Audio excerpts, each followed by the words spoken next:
We're now heading into some crucial months of baseball. The Crew starting off the second half with the Twins. Also worth noting, 2 players from the Packers injury report. Tucker Kraft is questionable with a back injury. They've also elevated running back today, Alice Merriweather, from the practice squad. Running back Marshawn Lloyd is still a game-time decision. That's right, Ben. All over the field is right. He finished with the Packers with 18 total tackles in the preseason. A lot of those coming from the linebacker position. Just a really strong 3 games of film, as well as making a presence on special teams. I don't know if you heard, but the reports out earlier had Spencer Rattler sitting in the cafeteria freezer to prepare for that frozen tundra, and it certainly did not help in this matchup. And Ben, I guess you could say the third-string quarterback, well, he was a little rattled. You can look at groups like the running backs and the offensive line as one of the biggest new-look units for the Packers. But one fascinating position group to watch is the safeties. Christian Welch may just be the MVP of the Packers preseason, Ben. The Iowa native, well, he finished the preseason as Green Bay's leader in tackles. Marquette is coming off a win over Providence on Tuesday. Cam Jones led the team in scoring with 18. He's averaging just over 20 points per game. That ranks 13th in the nation. Weiss says the Woodchucks will be hosting a playoff game, and that will either be this Sunday or this coming Monday. The tickets are on sale now. You can find more information on our website on how to buy those tickets. Live in Wausau, Sam Dehring, News Channel 7.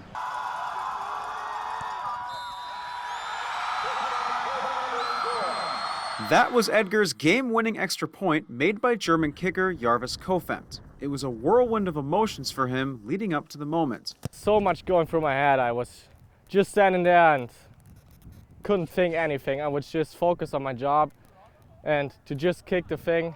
Kofemt plays soccer in Germany. When he first joined the football team, he had to learn the rules from scratch.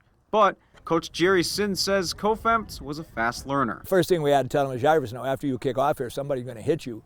And he was like, really?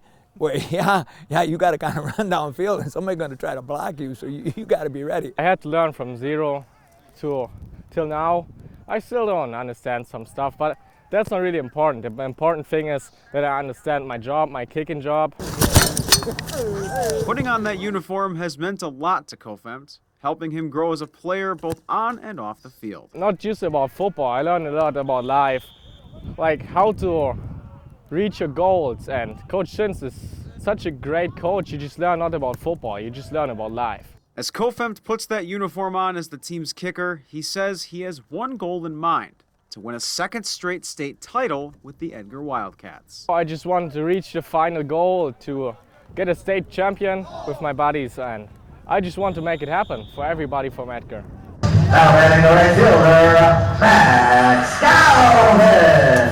This is Max Galvin's first season playing for the Woodchucks. He says one factor that's played into the team's success is their positive atmosphere. It's a very loose, player-friendly environment here. You know, obviously, you learn how to win, one. You get to play your style of baseball, too. And, at least for me, I like to play free and easy. Galvin also broke the single-season RBI record that was 61. He's now at 65. He says playing every day has helped the team keep their positive mentality.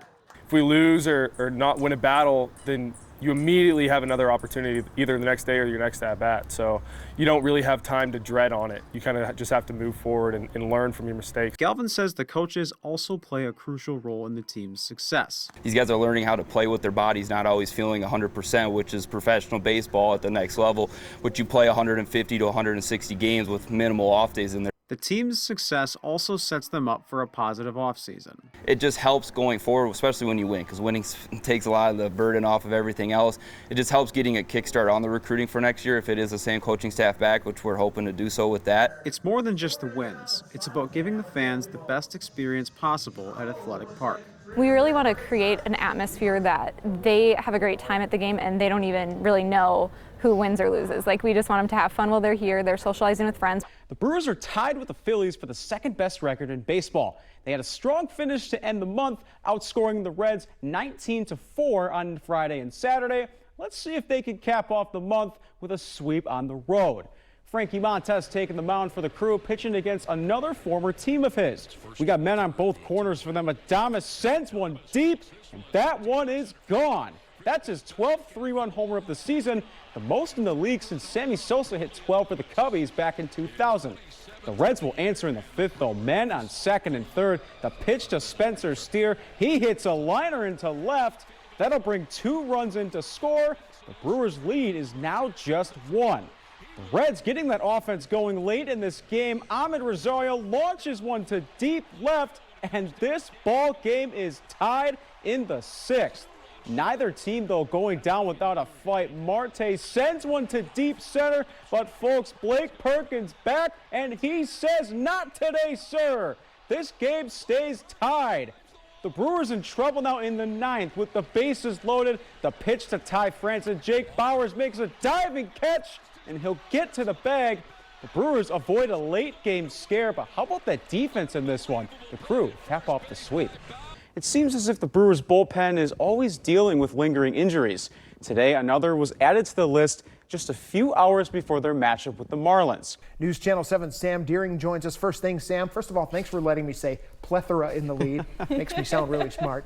Secondly, just how good are these what makes this young receiving core so special? Well, Jeff, first, absolutely anything for you. And youth is certainly one of those unique traits, but the entire Packers receiver room is worth a combined $12 million.